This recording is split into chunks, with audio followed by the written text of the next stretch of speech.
We have some more breaking news from the NHL tonight. We have an announcement from the Blues that they've extended GM Doug Armstrong for quite a few years. We also have another retirement, a signing, and some injury updates and other news and notes from around the league in training camp. We'll discuss all that coming up next. So welcome back to another video here at Top Shelf Hockey. As I mentioned, we have a variety of news items I want to talk about here tonight.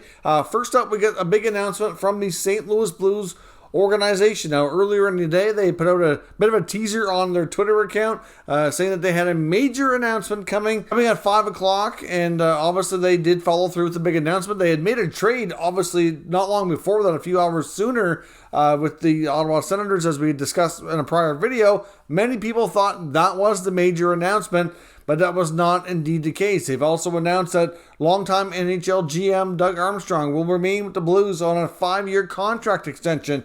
And assuming he completes the contract, then he will become the longest reigning Blues GM in the history of that franchise. He's already been on the job since 2010. He was at the organization for 2 years before that in a different role. I think he was VP of Player Personnel, I believe it was.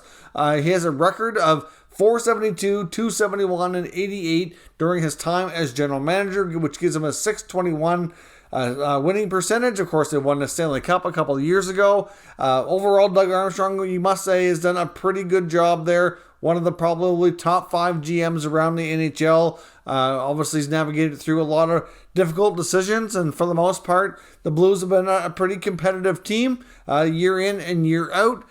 So I think this is certainly a well-deserved contract extension. I know the year they won the Cup, there was a time when he was considering kind of blowing everything up, really going down a completely different path, but he was patient and believed in the group and continued to kind of wait and see. They turned things around, and they had one heck of a finish, going all the way from last place to the Stanley Cup in the same year, which was quite an amazing run. So obviously ownership there is quite happy with his work, and obviously, like I said, the record in the Cup shows just how successful he's been. So good to see them continue on with the general manager has brought so much success there. Now, along with the Armstrong news, the Blues also announced that former NHL player and somebody who played in St. Louis before, Troy Brouwer, is rejoining the franchise. He'll be working with them as a scout. So some more Blues news there for you as well. Now, we also have news that longtime NHL goaltender Curtis McElhinney is announcing his retirement from the NHL. Now, McElhinney was never really a huge name,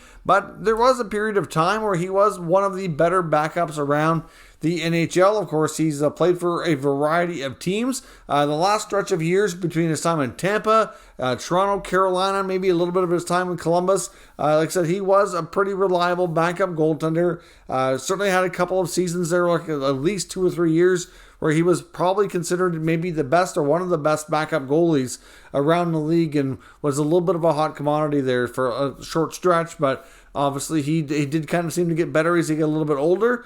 Has played a good role in Tampa, even though he hasn't played a ton the last couple of years. They decided to go in a different direction. I'm not sure if he was kind of looking for work at this point and decided that there wasn't anything out there appealing, so he's decided to retire. Overall, I'd say McElhinney's had a pretty solid career, and certainly like to wish him the best in his next endeavors. Now, the Toronto Maple Leafs also announced here today that they've signed one of their prospects from the 2020 NHL draft. They've signed right shot defenseman William Villneuve, who's currently playing in the QMJHL for the St. John Sea Dogs, another offensively gifted D-man there. Obviously, we saw one of his teammates, another offensively gifted D, Jeremy Poirier, get his contract with the Flames just in the past day or so. So now he gets his. He's 19 years old, gets a 3-year entry-level deal with the Leafs. Overall, like I said, he's looking like a pretty solid D prospect for them. Certainly somebody that I'm hopefully going to get a chance to watch a little bit more this year. Now that there's more opportunities to watch games in person and fans are allowed back in the building, etc. Hopefully the Sea Dogs have a good year, because they will be hosting the Memorial Cup, which I talked about here just a few days ago as well. Now, we also got a little bit more clarity on the injury situation with Mike Hoffman, of course, newly signed player for the Montreal Canadiens. Comes into training camp and immediately fails his physical because of a injury he suffered shortly beforehand while he was training.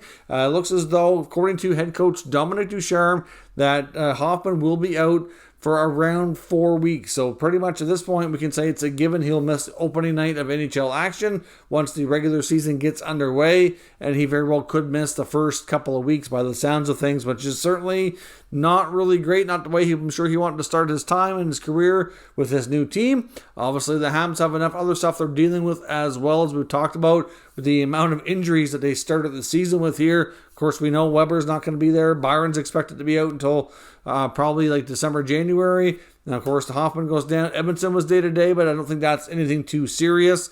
And they had a few other minor issues as well. So, certainly not the kind of start you're hoping for in that regard. Now, we also had word from the New Jersey Devils and GM Tom Fitzgerald that they do have a player on their team. And at this point, at least I haven't seen any kind of confirmation or anything about who it was. But they do have a player who's unvaccinated, and that they're concerned because of that status that he could end up missing a decent amount of time this year due to the rules around certain areas and cities that you can't play in when you don't have proof of vaccination. So we don't know who it is, but all the word is that it's a prominent player, and if the player does decide not, stays, and if the player doesn't change their mind and get vaccinated, that it could end up being a big loss for the Devils, who's made a lot of improvements throughout the offseason. Obviously, we know New Jersey, they brought in, obviously, Dougie Hamilton. They did a lot of different things in the forward group as well. Tomas Tatar was one that came in. They have another goaltender in Bernier to work with Blackwood. So, they've made some good improvements there, and they have their young guys looking to take some big steps as well. Hughes and Heischer, etc. So, I don't know, like I said, who this player is. All we know is that they're a prominent player, and if they have to miss a lot of time because of the vaccination rules, that is going to have a big impact on the team. Now, I know I've seen some people speculating on social media that maybe it's Mackenzie Blackwood. I really have no clue who that is, and I don't know if the Devils are going to probably say anything. I don't think they will. All they told some of the media members was that within the next day or two it'll be obvious on who it is. So clearly they'll be able to figure that out, but not to say that the Devils have to confirm things. Obviously, a lot of these teams don't really have to come out and say anything, but when certain players start missing time in certain situations, everybody's going to be obvious and figure things out anyway. So we'll see where that goes and how that much of an impact that has on New Jersey. But like I said, we don't know any more than that here at this time. Then we also know as well quickly here that there's some big contract extensions being worked on. They very well could be signed, sealed, and delivered before the start of the regular season. I know that there's talks between the Rangers and Mika Zibanejad. There's talks there about an 8-year deal being in the works. Somewhere around, I'm going to say, I've heard different numbers. Somewhere between $72 to $80 million, so that $9 to $10 million range. We've heard, obviously, for a while now that the Panthers are working on a contract extension with Barkov, and that's going to be probably an 8-year deal, and that very well could end up being a similar number, like around that $10 million mark as well. With the Panthers, too, they have Barkov that they need to do, or hopefully get done now or soon, and then Huberdeau is only a year away from being in the same predicament, so they have to make sure they can do a similar type of deal and extend him out long term as well, because those two guys are certainly a big part of the team's franchise. Huge members there to help that team be successful for the long term. So they have to make sure they can leave enough money to afford him as well. And it is expected in Florida too that Bobrovsky will be the starting goaltender. Is what we've heard, even though he ended up the last couple of games of the playoffs not even on the bench there. So. We'll see where things go, but obviously some big names could be getting some contract extensions here in the very near future before training camp is all wrapped up and the NHL season gets underway. If you're new to this channel, make sure you subscribe and stick around. We'll keep you up to date with all the latest news, rumors, and analysis on all 32 NHL teams. Thank you for watching, and I'll catch you next time.